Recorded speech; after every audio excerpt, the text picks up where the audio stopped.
काही दिवसाआधी विद्यार्थ्यांना ॲड्रेस अपडेट करण्यासाठी सूचना दिल्या होत्या. त्याचंच हे सर्क्युलर आहे. विद्यार्थ्यांना घरपोच यश कार्ड मिळणार आहे आणि त्यासाठी युनिव्हर्सिटीने विद्यार्थ्यांना करस्पॉन्डन्स ॲड्रेस चेंज करायला सांगितलेला होता.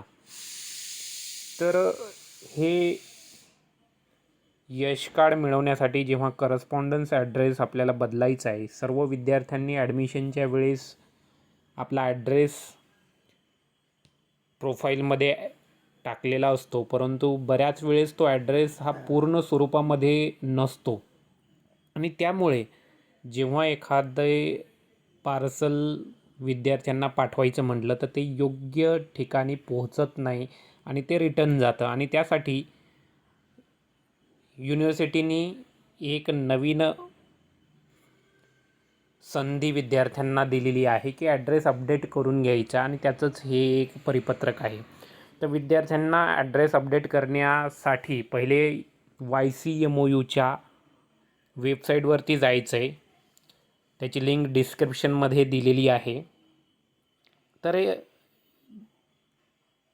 YCMOUच्या होम पेजवरती गेल्याच्यानंतर स्टुडंट लॉग इन आहे. स्टुडंट लॉग इनमध्ये स्टुडंट लॉग इन करून घ्यायचं आहे.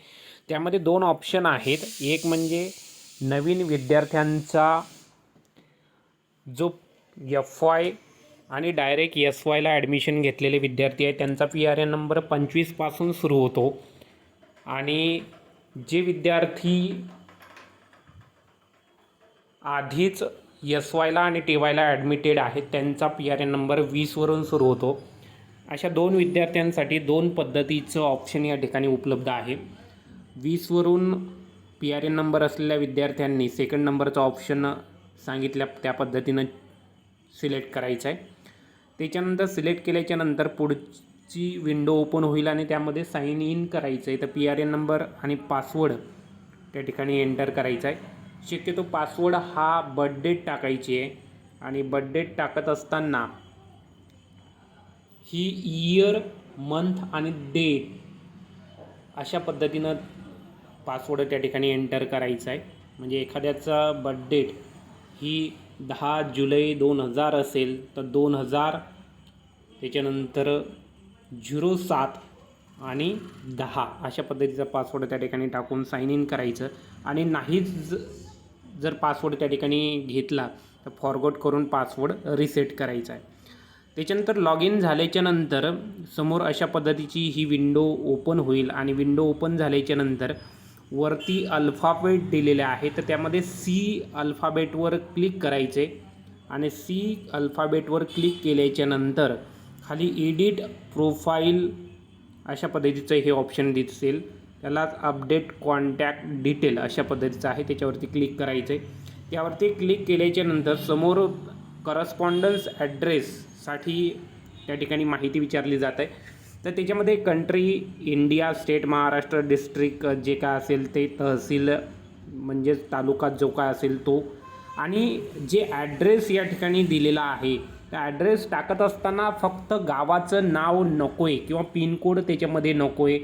बऱ्याच वेळा विद्यार्थी असं करत आहेत की गावाचं नाव किंवा जिल्ह्याचं नाव हेच त्या ठिकाणी टाकतात आणि जर सपोज लोणी काळभोरसारख्या एरियामध्ये विद्यार्थ्यांनी फक्त लोणी काळभोर असं टाकलं तर जो पोस्टमॅन आहे त्याला त्या लोणी काळभोरमध्ये जो काही व्यक्ती आहे त्याला कुठं शोधणार. त्याच्यामुळे ॲड्रेस हा जो काही खाली त्या ठिकाणी दिलेला आहे लाल अक्षरामध्ये जिथं त्या ठिकाणी सांगितलेली एक नोट दिले, don't write state, district, tehsil, city, pin code, कारण की ते आधीच आपण लिहिलेलं आहे. वरचे 4 ऑप्शनमध्ये कंट्रीपासून ते तहसीलपर्यंत लिहिलं आहे. खाली व्हिलेजमध्ये आपण गाव लिहिणार आहे आणि पिनकोडसुद्धा सेपरेट मेन्शन केलेले आहेत.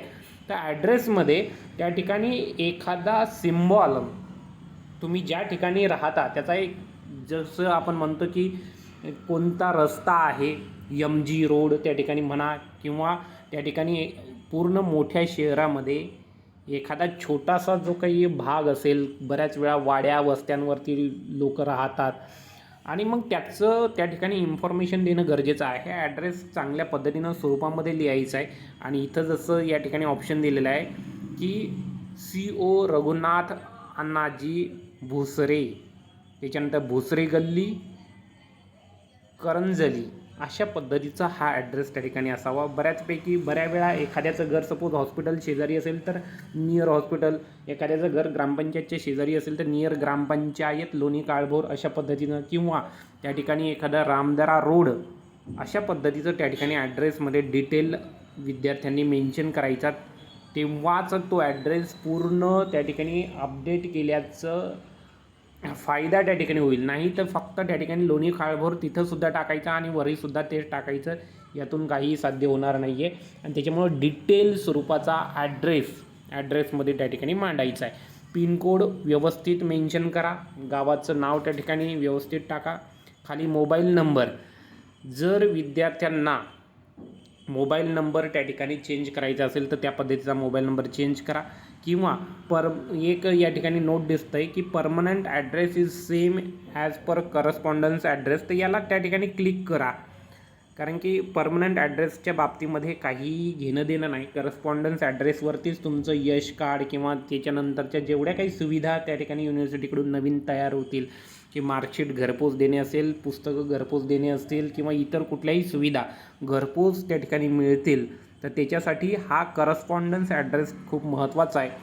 ते व्यवस्थित मेन्शन केल्याच्यानंतर या ठिकाणी आपण बघतोय की अपडेट कॉन्टॅक्ट डिटेल असं त्या ठिकाणी आहे, तर त्यावर क्लिक करा आणि नंतर त्या ठिकाणी तुमचा ॲड्रेस अपडेट झाल्याची या ठिकाणी एक सक्सेसफुल अपडेट अशा पद्धतीचं नोटिफिकेशन त्या ठिकाणी येईल.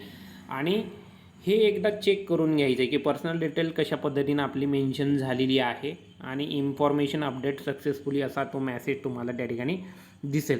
तर सर्व विद्यार्थ्यांनी शक्यतो बऱ्याच वेळा असं त्या ठिकाणी होतं की विद्यार्थ्यांचा ॲड्रेस ॲडमिशनच्या वेळेस फुल स्वरूपामध्ये मांडला जात नाही, विद्यार्थी नोट डाऊन करीत नाहीत आणि त्या माध्यमातून जो ऑनलाईन त्या ठिकाणी ॲप्लिकेशन करणारा व्यक्ती आहे त्यामधून तो पण त्या ठिकाणी फुल ॲड्रेस मेन्शन करत नाही.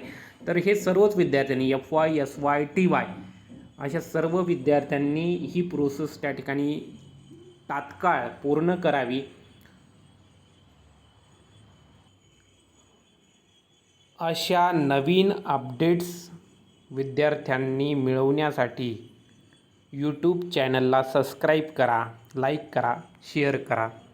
धन्यवाद.